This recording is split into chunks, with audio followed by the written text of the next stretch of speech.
대한민국 트로트 역사에서 가장 강력한 두 이름을 꼽자면 단연 나훈아와 남진입니다. 이들은 1970년대부터 가왕이라는 칭호를 두고 치열한 경쟁을 벌이며 대중의 사랑을 독차지했습니다. 그러나 그 빛나는 영광 뒤엔 지금까지도 회자되는 충격적인 사건이 숨겨져 있었습니다. 바로 1972년 한복판 무대에서 벌어진 나훈아 피습 사건. 얼굴에 72바늘을 꿰맬 정도로 큰 상처를 입은 이 사건은 그 자체로도 충격이지만 이후 불거진 남진 배후설이라는 자극적인 루머는 사건을 더욱 거대한 소용돌이로 몰아넣었습니다. 50년이 넘은 지금도 중장년층 팬들 사이에선 그 사건 혹시 진짜 아니었을까?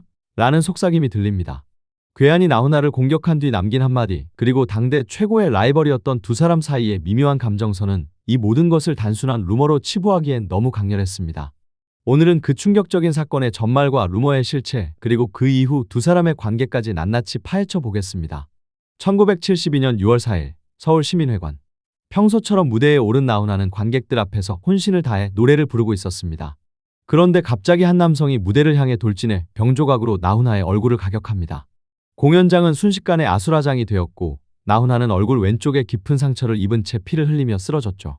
병원으로 이송된 그는 얼굴을 무려 72바늘이나 꿰매야 했고 한동안 대중 앞에 모습을 드러내지 못했습니다.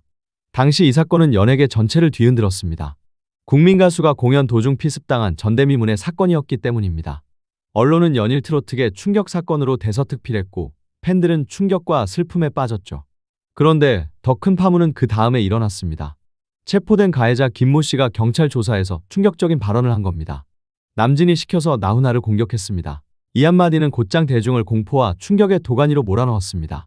나훈아와 남진은 당대 최고의 라이벌이었고 팬덤 사이의 경쟁도 매우 치열했죠.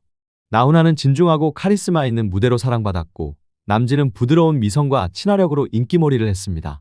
방송에선 두 사람이 함께 서는 일이 드물었고 사석에서도 서로 말을 아끼며 일정한 거리를 유지하고 있었습니다. 이런 배경에서 터진 남진 배후설은 불을 붙인 성냥과도 같았죠. 언론은 기다렸다는 듯이 사건을 확대 재생산했습니다. 트로트계 암투, 라이벌의 질투가 부른 피해 복수국, 남진 과연 무관한가 등 자극적인 헤드라인이 쏟아졌고 대중은 혼란에 빠졌습니다. 일부 나훈아 팬들은 남진이 시켰다 라는 주장을 맹신하며 격렬한 반응을 보였고 남진 팬들은 악의적인 날조 라며 분노했죠. 팬덤 간 갈등은 현실의 충돌로 번지기도 했습니다. 그러나 수사 결과 남진은 이 사건과 아무 관련이 없다는 것이 밝혀졌습니다. 가해자 김 씨는 정신질환 이력이 있는 인물로 제대로 된 동기나 배후가 없는 단독범으로 판명되었죠. 결국 그는 정신감정을 받고 치료기관에 보내졌고 수사도 이쯤에서 마무리되었습니다. 남진 역시 기자회견을 열어 그런 짓을 할 이유도 의도도 없다 라고 분명히 선을 그었죠. 하지만 루머는 쉽게 사라지지 않았는데요. 대중은 이미 두 사람 사이의 앙숙 구도를 익숙하게 받아들이고 있었고 사건 이후에도 나훈아와 남진은 방송 출연이나 콘서트 무대에서 철저히 서로를 피했습니다. 어떤 팬은 말했습니다. 서로의 이름을 언급하지 않는 침묵이 오히려 진실을 말해주는 것 같았다. 당시 트로트계의 이중 구조는 마치 정치판을 방불케 했습니다.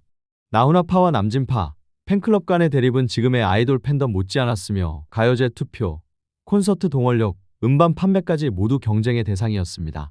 그런 구조 속에서 피습 사건은 단순한 범죄가 아닌 권력 싸움처럼 받아들여졌던 겁니다. 그 이후 나훈아는 점점 대중과 거리를 두며 은둔형 가수로 살아갔습니다. 방송 출연을 삼가고 오로지 공연과 앨범에만 집중한 그의 행보는 그만의 방식으로 대중과의 연결을 이어간 것이었죠. 반면 남진은 방송 예능에도 출연하며 대중과의 접점을 유지했습니다. 겉으로는 다른 길을 걷고 있었지만 두 사람은 여전히 한국 트로트계의 양대 산맥으로 자리하고 있었습니다. 세월이 흐른 뒤에도 두 사람은 이 사건에 대해 자세히 말한 적이 거의 없습니다.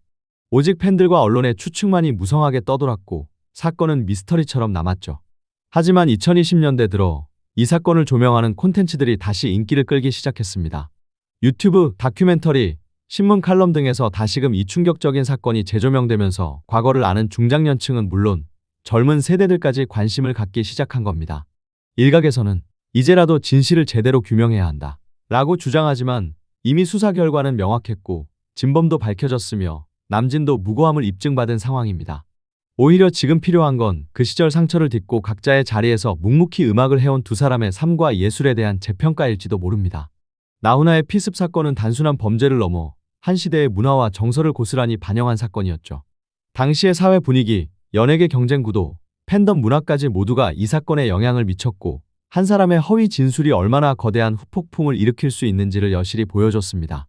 남진은 무고했고 나훈아는 피해자였으며 팬들은 분열되었고 대중은 혼란에 빠졌습니다. 그리고 그 여파는 지금까지도 두 사람의 관계를 조심스럽게 다루게 만드는 원인이 되었죠. 하지만 그럼에도 불구하고 두 사람은 각자의 길에서 살아있는 전설로 자리매김했고 오늘날까지도 수많은 이들의 마음을 울리고 있습니다.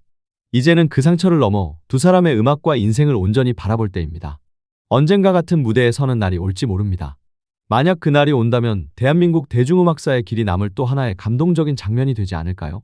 오늘 영상이 흥미로우셨다면 구독과 좋아요, 알림 설정 꼭 부탁드립니다. 다음 영상에서는 트로트계 또 다른 전설, 김연자의 스캔들과 반전 인생 스토리를 전해드리겠습니다. 감사합니다.